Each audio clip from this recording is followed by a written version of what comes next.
There's a particular kind of silence that settles over an office building at 7 in the morning, before the fluorescent lights fully warm, before the coffee machines begin their rhythm, before voices fill the hallways with the comfortable noise of productivity. I've always loved that silence. It feels like possibility, like the world hasn't yet decided what kind of day it's going to be. I was standing at my office window that Tuesday morning, watching the parking lot fill slowly with headlights cutting through the November gray. 47 years old, Director of Human Resources at Whitmore Associates, a mid-sized consulting firm with 312 employees, 17 of whom had cried in my office in the past month alone. I knew every name, every face, every story that had walked through my doors seeking something, resolution, validation, sometimes just a witness. My name is Catherine Price, and I had spent 23 years learning that the most dangerous people aren't the ones who shout. They're the ones who smile while they sharpen the knife. The coffee in my hand had gone cold. I hadn't noticed. I was thinking about my daughter, Emma, who had stopped eating breakfast 3 weeks ago, who had started sleeping with her light on, who flinched when her phone buzzed with notifications she refused to show me. 13 years old. 8th grade, that particular battlefield where children learn that cruelty can wear a ponytail and speak in whispers designed to wound. I knew something was wrong. Mothers always know. But Emma had inherited my stubborn silence, that tendency to hold pain close rather than let it spill where others might step in it. She'd say she was fine, she'd say nothing was happening, and I'd watch her disappear into herself a little more each day, like a tide pulling back from shore. The morning meeting that day was unremarkable. Budget projections, quarterly reviews, the comfortable bureaucracy of corporate existence. I sat at the head of the table, taking notes, asking questions, performing the version of myself that people expected. Professional, measured. The woman who had seen every kind of workplace drama and emerged unflappable. No one knew that beneath my blazer, my heart was keeping tempo with a mother's worry. It was nearly noon when my assistant, Derek, appeared in my doorway with an expression I'd learned to read over our 6 years together. Cautious, slightly alarmed, the face he made when something complicated was about to land on my desk. "There's a woman at reception," he said. "She's asking for you specifically. She seems agitated." "Does she have an appointment?" "No, she says it's about your daughter." The words hit differently than they should have, harder, like stones dropped into still water. I set down my pen slowly, giving myself the 3 seconds I needed to compose my face into something neutral. "Send her up." I stood by my window again, watching the clouds shift over the city skyline. Whatever was coming, I wanted to face it standing. The woman who walked into my office was perhaps 5 years older than me, though she'd worked hard to disguise it. Blonde highlights, designer handbag. The kind of careful maintenance that suggests someone who believes appearance is armor. Her makeup was flawless, but her eyes were hard, scanning my office with the quick assessment of someone cataloging weakness. "Catherine Price?" Her voice carried the particular cadence of someone accustomed to being heard, to being obeyed. "Yes, please, have a seat." She didn't sit. Instead, she stood in the center of my office like she owned it, her manicured fingers curling around the strap of her purse. "I'm Diane Morrison, Mia Morrison's mother." The name landed with weight I hadn't expected. Mia Morrison. The girl Emma had mentioned exactly once, 3 months ago, before she stopped mentioning anyone at all, before the silence began. "I see." I kept my voice even. "What can I do for you, Mrs. Morrison?" "You can tell your daughter to stop spreading lies about mine." The accusation hung in the air between us, sharp and sudden. I didn't react. I'd learned long ago that reaction is what people like this feed on. Instead, I walked slowly to my desk, settled into my chair, and folded my hands in front of me. "I'm not sure what you're referring to." "Don't play stupid." Diane stepped closer, her heels clicking against the hardwood. "Emma told the school counselor that Mia has been bullying her. Do you have any idea what that kind of accusation could do to my daughter's record, her future?" If Emma spoke to a counselor, I imagined she had a reason. The reason is that she's jealous. Your daughter is awkward and friendless, and she's trying to tear down a girl who actually matters. Mia is student council president. She's on the varsity volleyball team. She has a full life, and she doesn't need some weird little nobody trying to ruin it. The words hit me somewhere beneath my professional composure. Weird little nobody. I thought of Emma at her desk, doing homework with her headphones on, blocking out a world that had decided she didn't belong in it. "Mrs. Morrison," I kept my voice soft, controlled. "I understand you're concerned about your daughter, but perhaps we should let the school handle." "The school is handled." Diane's smile was thin, triumphant. I've already spoken to the principal.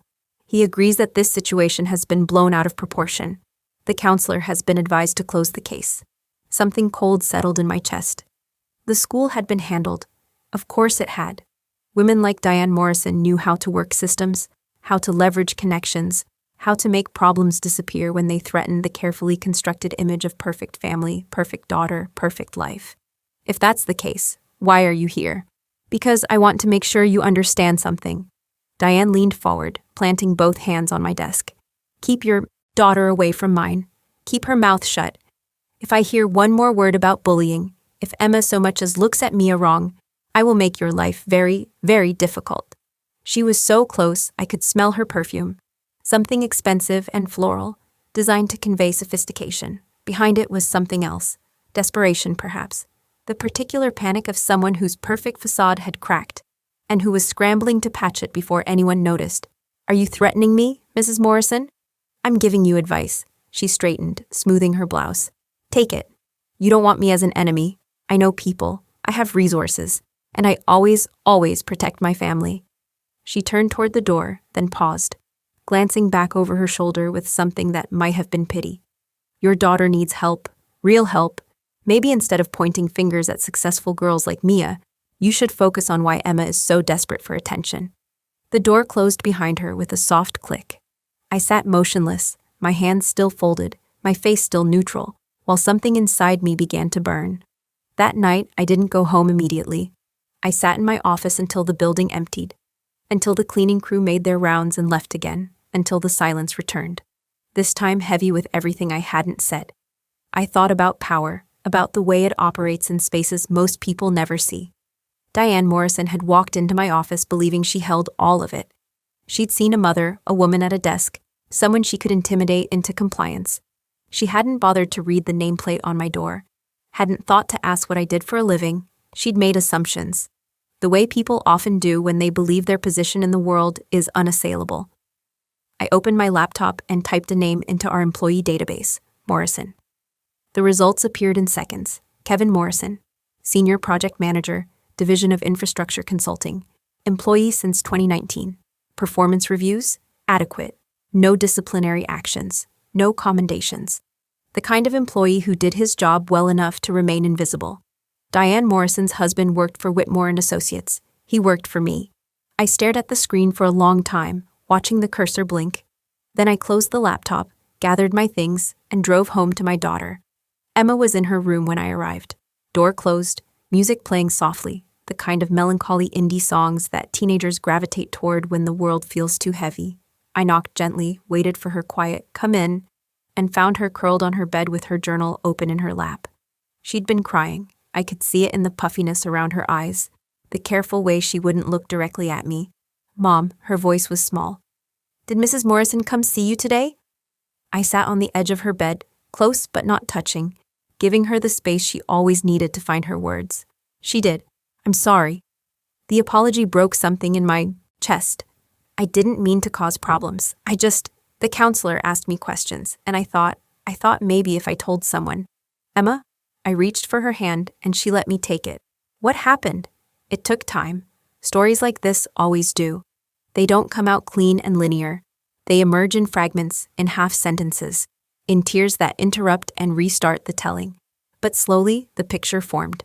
Mia Morrison had been targeting Emma for months. It started small, whispered comments in hallways, laughter that stopped when Emma walked by, invitations to groups that were mysteriously full whenever she tried to join. Then it escalated. Screenshots of Emma's social media posts, shared in group chats with mocking commentary. Rumors spread about things Emma had never done, with people she'd never met. Her name written on bathroom stalls with words too ugly to repeat. The worst part, Emma said, was the silence from everyone else, the way her classmates looked through her like she'd stopped existing. The teachers who saw but didn't intervene. The isolation that grew thicker each day until she couldn't remember what it felt like to belong anywhere. Mia said if I ever told anyone, she'd make it worse. Emma's voice was barely audible. She said no one would believe me anyway, that everyone knows I'm weird. You're not weird. I pulled her into my arms, holding her the way I had when she was small enough to carry. You're kind and thoughtful and brave, and none of this is your fault. Then why does it feel like it is? I didn't have an answer. Not one that would satisfy a 13-year-old girl who'd been taught by the world that her pain was less important than her tormentor's future. Later, after Emma had finally fallen asleep, I sat in the kitchen with a glass of wine I didn't drink, and a silence that felt like a decision waiting to be made. Diane Morrison had threatened me. She'd dismissed my daughter as a nobody, a problem to be managed, an obstacle to her daughter's pristine reputation. She'd used her connections to shut down the one avenue Emma had found for speaking her truth. And her husband worked for me. I wasn't going to abuse my position. I'd spent 2 decades in HR precisely because I believed in systems, in fairness, in the proper channels that protected employees from arbitrary power. But I was also going to do my job, thoroughly, precisely, without the convenient blindness that had allowed Diane Morrison to believe she was untouchable. Everyone leaves a trail. I just had to follow it. The next 3 weeks were an exercise in patience. I didn't change my routine. I arrived at 7, left at 6, attended meetings, resolved disputes, processed the endless paperwork that kept a company running. No one noticed anything different about Catherine Price. That was the point. But in the quiet hours, in the spaces between tasks, I began to look. Kevin Morrison's personnel file was unremarkable on the surface. He'd been hired 5 years ago with decent credentials and a solid reference from a previous employer. His work was competent. His colleagues had no complaints. He showed up, did his job, went home. The kind of employee who fills the middle ranks of every organization without ever standing out. But HR files contain more than performance reviews. They contain patterns, and patterns, if you know how to read them, tell stories that people think they've hidden. Kevin's expense reports showed a fondness for client dinners that seemed to exceed what the accounts actually required. Not dramatically, just enough to raise a flag if someone was looking. His travel records included hotel stays that didn't quite align with meeting schedules. His email correspondence, accessed through my administrative privileges, revealed a communication style that was friendly, collegial, and occasionally just a little too familiar with certain female colleagues. Nothing actionable yet, just threads worth pulling. I pulled them. The first crack appeared in the form of a vendor invoice that didn't match our records. A consulting fee paid to a company I didn't recognize, approved by Kevin Morrison and buried in a larger project budget. I followed the paper trail quietly, discreetly, the way I'd been trained to do. 1 invoice became 3. 3 became 7. 7 painted a picture of a man who'd been skimming company funds through shell vendors for at least 2 years. Embezzlement. The word has weight, but I wasn't finished. Because there was more, and I was patient, and Diane Morrison had taught me that sometimes you have to let people tell you exactly who they are. The second crack came from a young woman named Priya Sharma, a junior analyst who'd transferred departments 6 months ago. Her transfer request had cited professional development opportunities. I'd approved it without question at the time. Now I asked her to coffee. It was Kevin Morrison, Priya said. Her hands wrapped around her cup like she needed the warmth. He never did anything I could prove, but the comments, the way he'd stand too close, the texts after hours that were always just friendly enough to explain away. I told my manager, and she said I was probably misreading things, that Kevin was just personable. Why didn't you come to HR? Priya laughed, but there was no humor in it. His wife is on the board of directors at the Children's Hospital where my mother volunteers. She's connected to half the charity committees in this city. I couldn't afford to make an enemy of the Morrison family. Of course she couldn't. That was how it worked. Power protects power. The Diane Morrisons of the world built their kingdoms on the silence of people who couldn't afford to speak. Would you be willing to make a formal statement now? Priya was quiet for a long moment. Then she nodded. I wasn't acting out of revenge. I want to be clear about that. Everything I did was within the boundaries of my job. The financial irregularities were real. The harassment complaints, once I started quietly asking the right questions, there were 3 more women willing to speak, were substantiated. Kevin Morrison had been hiding behind his wife's social capital for years, secure in the knowledge that no one would risk Diane's wrath to expose him. He didn't know that someone had already decided to stop being afraid. The meeting was scheduled for a Tuesday morning, exactly 1 month after Diane had stood in my office and told me to keep my daughter's mouth shut. Kevin arrived at 9, unsuspecting, responding to what he thought was a routine project review. He was a pleasant-looking man, unremarkable, with the easy smile of someone who'd learned that charm could paper over almost anything. He shook my hand warmly. He didn't notice the legal counsel seated in the corner. "Kevin, please sit down." I gestured to the chair across from my desk, the same chair where witnesses sat when they delivered testimony, where employees sat when they learned their careers were over. Is everything okay? His smile flickered, catching the tension in the room. I'm afraid we need to discuss some concerns that have emerged regarding your conduct. The next 45 minutes were clinical, professional. I presented the evidence of financial misconduct, the fraudulent vendors, the misappropriated funds totaling $127,000 over 2 years. I outlined the harassment complaints from 4 separate women, each documented, each corroborated. I explained that we had already involved law enforcement regarding the embezzlement, and that he would likely be facing criminal charges in addition to termination. Kevin Morrison's face went through several transformations during that conversation. Confusion gave way to denial, denial to bargaining, bargaining to something that looked very much like fear. This is a misunderstanding, he said, his voice rising. My wife, she knows people on the board. She's close with the CEO's wife. You can't just... Your wife's social connections are not relevant to this conversation. My voice remained even, steady, the voice I'd spent decades cultivating for exactly these moments. Your employment is terminated immediately. Security will escort you to your desk to collect your personal belongings. You'll regret this. The charm was gone now, replaced by something uglier, more honest. Diane will destroy you. She'll have your job by the end of the week. Your wife already visited me, Kevin, a month ago. She stood in this office and threatened me because my daughter dared to speak up about being bullied by your daughter. I let those words land, watched them register. She thought she was untouchable. She thought her position in this community meant the rules didn't apply to her family. Kevin stared at me, understanding finally dawning. This isn't you can't, I can, I have. Every action I've taken has been thoroughly documented and is fully supported by company policy and state law. You've been stealing from this company. You've been harassing your female colleagues. Those are facts, Kevin. They exist regardless of who your wife knows. The security guard appeared in the doorway. Kevin looked at me with something like hatred, but beneath it I could see the thing he'd been hiding all along, the smallness of a man who'd built his entire life on borrowed power. You have no idea what you've done, he said as they led him away. Diane will make you pay for this. The door closed.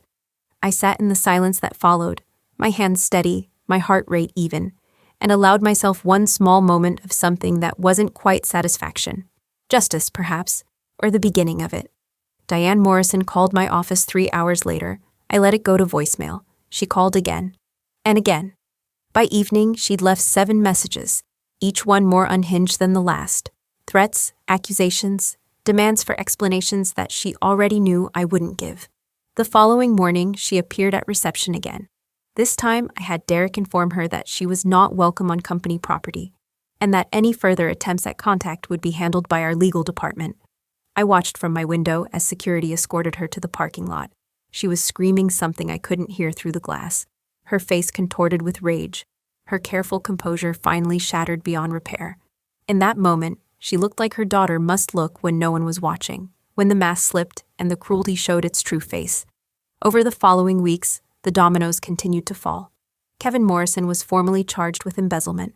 The story made the local news, not front page, but enough that people in their social circle noticed. Enough that the invitations to charity galas began to dry up. Enough that Diane's carefully constructed network of influence started developing cracks that no amount of designer handbags could repair. The school too began to shift. With Kevin's arrest making headlines, suddenly the principal was very interested in revisiting the bullying complaints that had been so conveniently dismissed. Mia Morrison was called into meetings. Witnesses were interviewed. A pattern emerged, a pattern of cruelty that had been protected by her mother's influence, enabled by an institution too afraid to challenge the social order. Emma came home one afternoon with a strange expression on her face, not quite happy, but something lighter than I'd seen in months. Mia's being transferred to a different school, she said. Her parents are getting divorced. I pulled her into a hug, holding her close, feeling the tension in her shoulders that had become so familiar it was almost natural. How do you feel about that? I don't know. Emma's voice was muffled against my sweater. I thought I'd feel happy, but mostly I just feel relieved. Like maybe it's actually over. It's okay to feel whatever you feel, she pulled back, looking at me with eyes that had aged beyond their 13 years. Mom? Mia's dad worked at your company. Did you do something? I considered the question carefully. The truth was complicated, more complicated than a 13-year-old needed to navigate. I did my job, I said finally. I found problems that existed, and I addressed them properly. That's what HR directors do. But you looked because of what happened to me. I looked because Diane Morrison threatened me, and when someone threatens you, Emma, sometimes the best response is to pay very close attention to who they really are. She nodded slowly, processing. Then, unexpectedly, she smiled. A real smile, the first I'd seen in months. You're kind of scary, Mom. You know that? Only when I need to be. Spring arrived slowly that year, the way it always does in our part of the country, grudgingly, in fits and starts, like something beautiful that isn't sure it wants to commit. I watched the trees outside my office window begin to bud, their bare branches gradually softening with the promise of green. Emma was doing better. Not perfect. The scars of what she'd endured wouldn't fade overnight, but she'd joined the school newspaper, made friends with a quiet girl named Lily, who shared her love of graphic novels, started eating breakfast again. She still slept with her light on sometimes, but less often now. Derek knocked on my door one afternoon with a newspaper in his hand. Local section, folded to a small article near the bottom. Thought you might want to see this. The headline read, Former Consulting Executive Pleads Guilty to Embezzlement, Faces Sentencing. Below it was a photo of Kevin Morrison leaving the courthouse, his face gaunt, his eyes fixed on the ground. Beside him was Diane, no longer the polished, confident woman who'd stood in my office demanding compliance. She looked diminished somehow, as though the collapse of her carefully constructed world had taken something essential from her. I read the article twice. Then I set it aside and returned to the quarterly review I'd been working on. You're not going to keep it? Derek asked, surprised. Why would I? I don't know. Proof? Satisfaction? The woman threatened you. I smiled slightly, thinking of the photograph in my desk drawer, the one of Emma at last month's newspaper awards ceremony, holding her certificate for Best Freshman Feature Article, grinning like the world had finally remembered to make room for her. The satisfaction, I said, was never about her. Some people spend their lives building towers out of social capital and intimidation, mortaring the stones with the silence of everyone they've stepped on to reach the top. They stand at the summit and feel invincible, secure in the belief that their position is permanent, that the people below them will always be too afraid to look up. They forget that towers can crumble, that the foundations they've built on fear and borrowed power have fault lines running through them like cracks in ice. All it takes is one person, one woman, one mother, one HR director with access to employee records and a reason to pay attention, to apply pressure to the right spot. I didn't destroy Diane Morrison. I didn't need to. She had been destroying herself for years, one threatened victim at a time, one silenced complaint at a time, one lie after another stacked into a structure that was never going to hold. All I did was stop pretending not to see it. There's a particular kind of silence that settles over a house when healing has begun. It's different from the silence of pain, which is heavy and watchful and afraid. This silence is lighter, it breathes, it makes space for laughter that doesn't have to be earned, for conversations that don't have to be managed, for a teenage girl to practice her guitar badly in her room while her mother makes dinner downstairs, and neither of them is bracing for impact.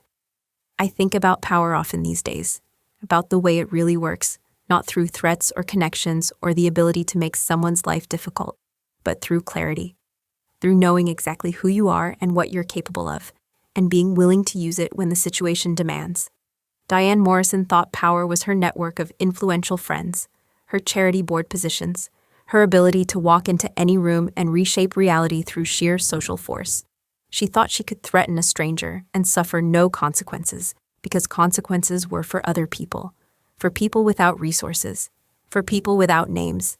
She didn't understand that power can also be quiet, that it can sit behind a desk in a neutral blazer, taking notes, asking questions, waiting. That the most dangerous women aren't the ones who scream. They're the ones who listen, who watch, who remember everything. Sometimes, in the evenings, Emma asks me questions about what happened. She's old enough now to understand more of it, the financial crimes, the harassment, the way her tormentor's family had been built on corruption hidden beneath a veneer of respectability. I answer honestly, but carefully. I don't want her to think that what I did was about revenge. It wasn't.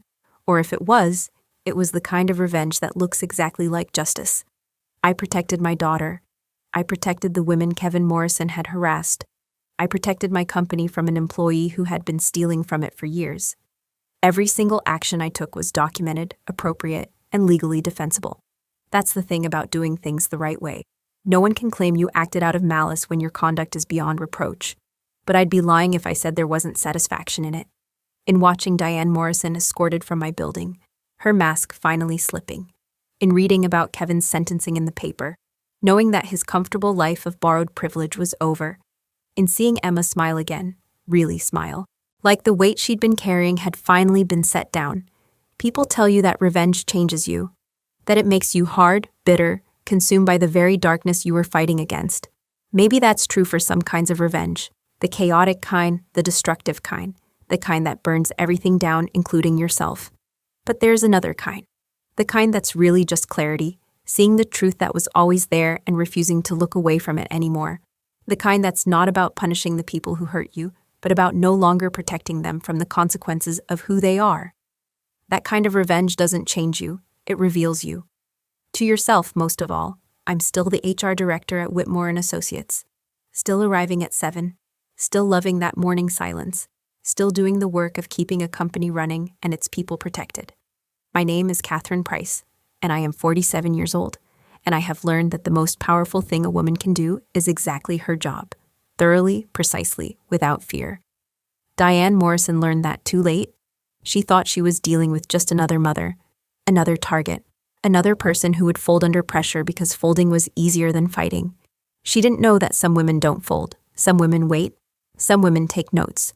And some women, when you threaten their daughters, will dismantle your entire life using nothing but the truth you thought you'd hidden. The truth doesn't need embellishment, it doesn't need cruelty. It just needs someone willing to find it, document it, and present it to the appropriate authorities in a calm, professional manner. That's all I did. My job. I think about Diane sometimes, alone now in her expensive house with her divorce proceedings, and her diminished social standing, and her daughter who inherited her talent for cruelty, but not her ability to hide it. I don't feel sorry for her. She made her choices, every single one of them. And those choices had consequences that were always going to catch up with her eventually. But I don't feel triumphant either. That's not what this was ever about. What I feel is peace. The quiet, steady peace of a woman who knows her own strength, who used it when it mattered, and who can now set it down and return to the ordinary rhythms of a life worth living. Emma graduates middle school next month. She's thinking about joining the debate team in high school, which makes me smile because she used to be so afraid of speaking up, of being noticed, of taking up space in a world that had convinced her she didn't deserve any. She deserves space. She deserves to be heard. She deserves a mother who will clear the path for her, not with violence or chaos, but with the precise, methodical application of truth against lies. That's what I gave her. That's what any mother would give, if she could. The difference is, I could. Last week, I received a letter. No return address, but the handwriting was familiar, careful, precise, the kind of handwriting that wants to appear composed even when the writer isn't. Inside was a single sheet of paper with 4 words. "You ruined my life." I read it once. Then I folded it neatly, placed it in my desk drawer next to the photo of Emma with her journalism award, and returned to my work. Diane Morrison still doesn't understand. She probably never will.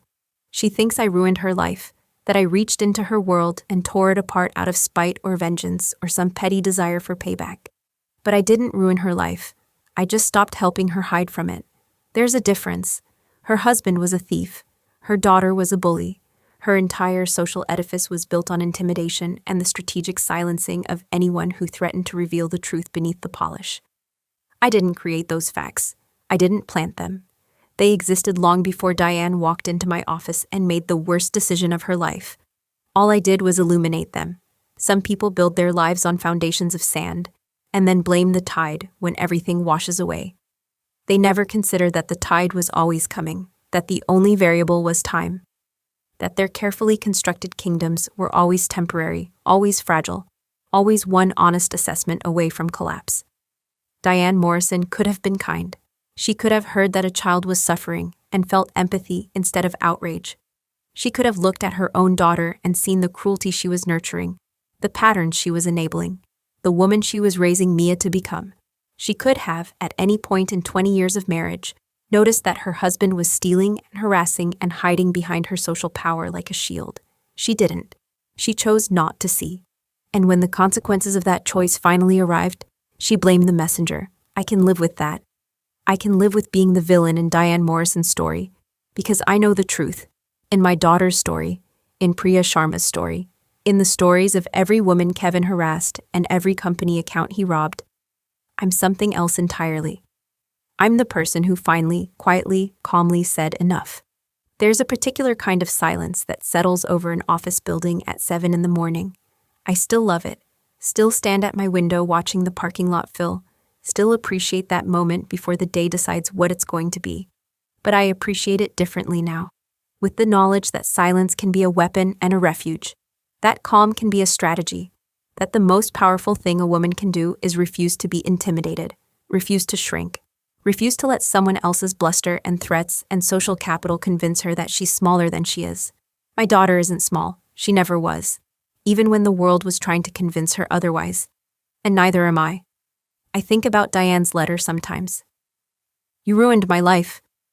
4 words that contain an entire worldview, a worldview where actions have no consequences, where privilege should be permanent, where the right name and the right connections should provide immunity from accountability forever. What a fragile way to live. What a terrifying house of cards to call a life. I prefer my way. Doing my job, protecting my people, waiting when necessary for the right moment to apply pressure to fracture lines that were always going to break eventually. And then, when it's done, setting it down, walking away, going home to my daughter and our ordinary life and the quiet satisfaction of having done what needed doing, the right way, for the right reasons. That's what revenge looks like when you do it properly. Not an explosion, not a descent into darkness, not a transformation into the thing you were fighting against. Just truth, just patience, just the calm, measured certainty that some things, some people, some lies cannot survive the light. I'm Catherine Price. I'm 47 years old. I'm the HR director at Whitmore Associates. And I always do my job. Always do my job. Always do my job. Always